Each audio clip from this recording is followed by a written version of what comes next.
اس سے پہلے آپ نے دیکھا تھا ارطغرل صاحب نے بے بولت کو قائی قبیلے آنے کی دعوت دی تھی۔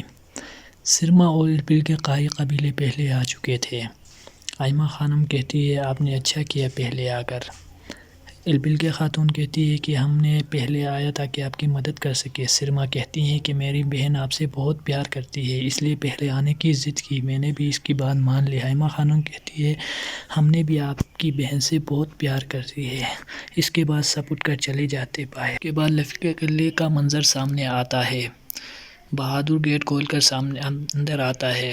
اورانوس کہتا ہے کہ بتاؤ کیسے آنا ہوا۔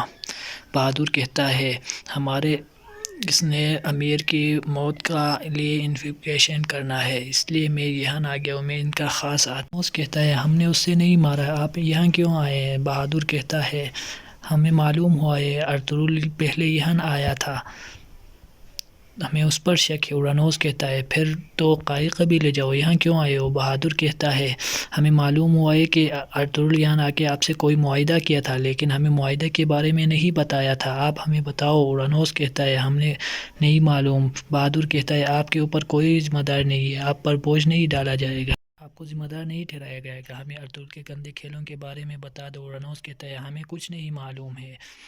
بہادر کہتا ہے ہمیں ارطغرل کے خلاف ثبوت چاہیے، ہمیں بتا دو، ہم ارطغرل کو ختم کر دیں گے، آپ کے لیے بھی آسانی ہوگا اور اس کے بعد ہماری ریاست آپ کے ساتھ تعاون کرنے کے لیے ضرور رضامند ہوگی۔ بہادر کہتا ہے کہ ہماری ریاست آپ کے ساتھ ہوگی۔ اورانوس کہتا ہے ہمیں کسی کی ضرورت نہیں ہے، ہمیں کچھ نہیں معلوم۔ اورانوس کہتا ہے سپاہیوں اس کو قلعے کے باہر چھوڑ کر آؤ۔ بہادر کہتا ہے اگر ارطغرل نے قلعے کو فتح کرنے کا فیصلہ کیا ہے۔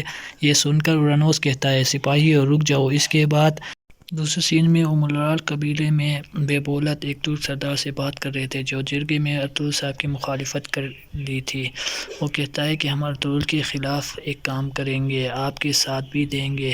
ترک سردار کہتا ہے آپ اپنی بہن کی شادی ارطغرل سے کرنا چاہتے ہیں، پھر مخالفت کیسے کریں گے؟ تو اس کے جواب میں بے بولت کہتا ہے کہ ہم نے یہ سعود کی بہتری کے لیے کیا ہے لیکن جو ممکن ہے ہم وہ کریں گے۔ تو ترک سردار کہتا ہے ہم اس میں آپ کی ہر ممکن کوشش کریں گے مدد کرنے کی۔ اور اس کے بعد ترک سردار کھڑے ہو کر باہر چلا جاتا ہے، نال اندر آتا ہے۔ بے بولت کہتا ہے چلو قائی قبیلے چلتے ہیں، پھر وہ دونوں باہر نکل آتے ہیں۔ اگلے سین میں اورانوس بہادر سے کہتا ہے آپ لوگ ارطغرل کو قلعہ فتح کرنے سے کیسے روک سکتے ہیں؟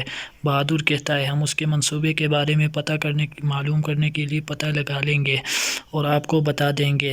اورانوس کہتا ہے جب تک ارطغرل مکمل طور پر ختم نہیں ہوتے ہم آپ کے ساتھ کوئی معاہدہ۔ بہادر کہتا ہے ارطغرل کے پاس ایک صندوق ہے، وہ صندوق کی وجہ سے زندہ ہے، اگر وہ صندوق کا پتہ ہم لگا لیں گے تو اس صندوق کے ملنے کے بعد منگول ارطغرل کو مار دیں گے، منگول اس صندوق کی وجہ سے ارطغرل کو ابھی تک نہیں مارا ہے۔ یہ سن کر اورانوس کچھ خاموش ہو جاتا ہے۔ دوسری طرف عثمان سوگت میں ارطغرل صاحب کے سامنے پہنچ جاتا ہے، میں داخل ہو جاتا ہے اور کہتا ہے مجھے ایک مسئلہ ہے بابا۔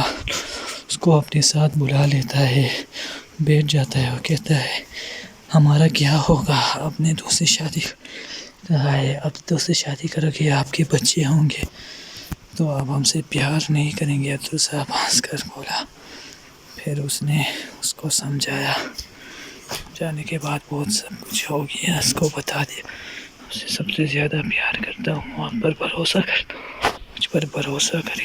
کہتا ہے شیطان دل میں وسوسہ پیدا کر دیتا ہے کہ وہ باپ کی محبت اس سے چھین جائے گا لیکن ایسا کبھی نہیں ہوگا۔ ماں کہتا ہے اب میں آپ پر بھروسہ کرتا ہوں بابا۔ دوسری طرف اگلے سین میں قائی قبیلے میں سلیمان اپنا تیر اٹھایا ہوا تھا، اتنے میں سلجان خاتون اندر آ جاتی ہے۔ وہ کہتا ہے کیا ہوا سلیمان صاحب نے آپ کو کوئی ذمہ داری دی ہے؟ سلیمان کہتا ہے نہیں والدہ، لیکن میں خود جانا چاہتی ہوں۔ سلجان کہتی ہے تم کہاں جا رہے ہو؟ شکار پر جا رہے ہو؟ سلیمان کہتا ہے نہیں والدہ، میں اپنے ابو اور بھائی کے پاس جا رہا ہوں، میں اکیلا یہاں نہیں رہ سکتا ہوں اتنے دیر تک۔ سلجان کہتی ہے دشمن اور جاسوس ہر طرف پھیلے ہوئے ہیں، تم اکیلے نہیں جا سکتے، وہ تمہیں مار دیں گے۔ عثمان کہتا ہے نہیں مجھے جانا ہے۔ کر دیتے ہیں، آگے پر بات میں چلتے ہیں۔